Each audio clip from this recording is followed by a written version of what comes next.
बखरिया गांव में एक पुराना कुआं था। गांव वालों के लिए यह कुआं बस एक पानी का स्रोत नहीं था, बल्कि पीढ़ियों की सांसों का गवाह था। और इस कुएं के साथ बंधी थी एक बूढ़ी औरत, चंपा दादी, जिसे सब बूढ़ी कुआं वाली कहते थे। चंपा दादी की उम्र अब 85 के पार थी, पर आंखों में ऐसी चमक थी कि जैसे अभी अभी जवानी में कदम रखा हो। सुबह 4 बजे वह कुएं पर जाती, उसका पाट साफ करती और पहला बाल्टी पानी निकालकर हमेशा जमीन पर गिरा देती।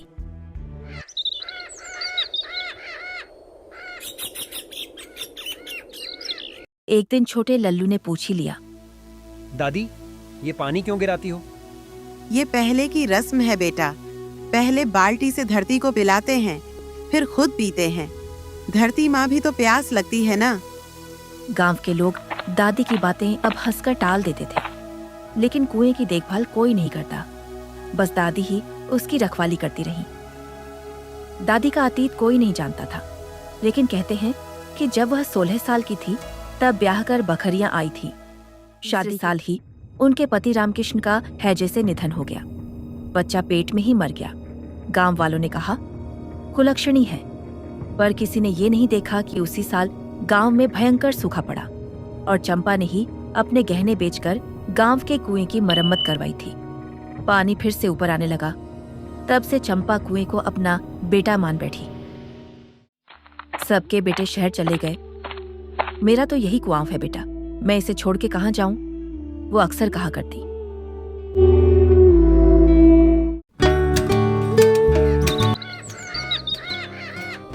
समय बदला, हैंडपंप, नलकूप और फिर बोरवेल आ गए।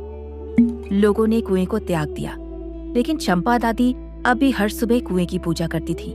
उसके आसपास सफाई करती और बच्चों को कहानियां सुनाती।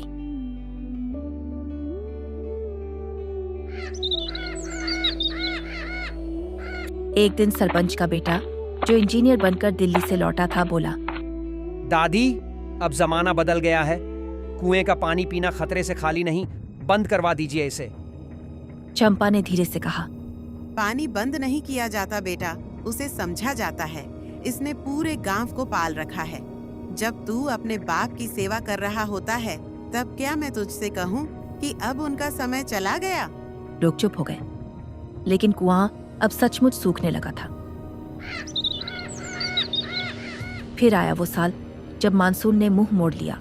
बोरवेल सूख गए, बिजली कटौती बढ़ गई, हैंडपंप में रेत आने लगी। सरकार की टंकी भी हफ्ते में सिर्फ 2 बार आती। गांव फिर से प्यासा हो गया। सरपंच ने बैठक बुलाई। गांव में जल संकट है, जल समिति बनेगी, योजना बनेगी, बजट पास होगा। पर चंपा दादी कुएं के पास बैठकर मटकी से बूंद बूंद पानी निकालती और आने जाने वालों को पिलाती। लोग चौंक गए, कुआं फिर से जलधारा देने लगा। दरअसल चंपा दादी पिछले 3 महीने से हर रात कुएं में बाल्टी डालती, उसमें पानी भरती और धीरे धीरे नीचे की परतों को नम करती। ने पुराने चक्रवात वाले पत्थर हटाए, जालियां साफ की और नीचे की गाद खुद अकेले निकाली। उस बूढ़े शरीर ने कुएं को फिर से सांस दी। एक रात भारी आंधी चली। गांव में कई घरों की छतें उड़ गईं। बिजली गुल और पानी का कोई इंतजाम नहीं। लोगों की नजर फिर उसी कुएं पर गई। सुबह जब लोग पहुंचे तो देखा चंपा दादी कुएं के पास बेहोश पड़ी थी। पास में उनका लोटा था, जिसमें थोड़ा सा पानी बचा था। जल्दी से उन्हें घर ले जाया गया। गांव का डॉक्टर आया, जो अब सरकारी कर्मचारी था और कभी खुद उस कुएं के पानी से स्नान किया करता था। उसने कहा, दादी को डिहाइड्रेशन है, शरीर जवाब दे चुका है। लेकिन दादी ने आंखें खोलते हुए बस इतना कहा, कुआं बचा लिया ना। गांव का हर व्यक्ति उनकी चारपाई के पास खड़ा था। कोई पानी लाया, कोई दवा, पर दादी बस मुस्कुराई और आंखें मूंद ली। चंपा दादी के निधन के बाद पूरे गांव ने शोक मनाया। उनके कहने पर एक कुईन समिति बनी। कुएं को चंपा जलधारा नाम दिया गया। हर साल बारिश से पहले कुएं की सफाई होती। गांव के बच्चे वहां जाकर पढ़ते, महिलाएं पूजा करती और हर नवविवाहिता वहां पहली बार जल चढ़ाने जाती। गांव की पाठशाला में एक नया पाठ जुड़ा, बूढ़ी कुआं वाली जल और जननी की कथा। यादों में दादी के जाने के बाद गांव के जीवन में एक खालीपन था। सुबह कुएं के पास उनकी हंसी, बच्चों को झिड़क कर पढ़ाई भेजना, सब कुछ एकदम थम गया। लेकिन जैसे जैसे दिन बीते, दादी की बातें लोगों के काम आने लगी। राम सिंह काका जो कभी बोला करते थे, अब इन पुरानी चीजों का क्या भरोसा। अब खुद कुएं की निगरानी करते थे।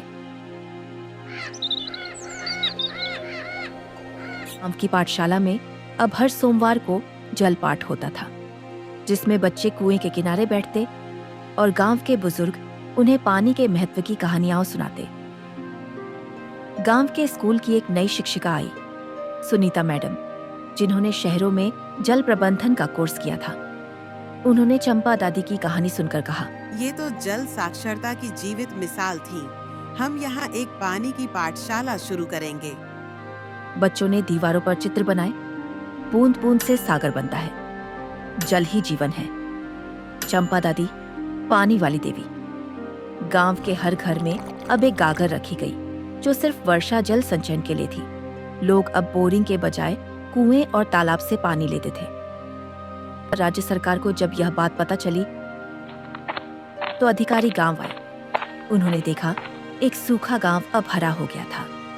महिलाएं अब पानी ढोने के बजाय स्वरोजगार समूह चला रही थी।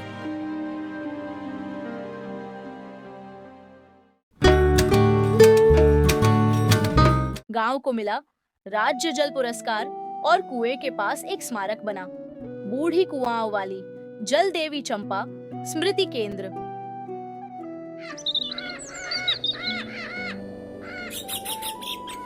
कुछ साल बाद एक बार फिर सूखा पड़ा, लेकिन इस बार गांव बचपन की तरह बेबस नहीं था। कुएं को पहले से ही तैयार रखा गया था, तालाबों में पानी था, हर घर में छत से गिरते पानी को इकट्ठा करने की प्रणाली थी। सुनीता मैडम की छात्रा छोटी सी रिंकी ने एक दिन कहा, दादी तो चली गईं, लेकिन उन्होंने हमें पानी का रास्ता दिखा दिया। अब हम कभी प्यासे नहीं रहेंगे।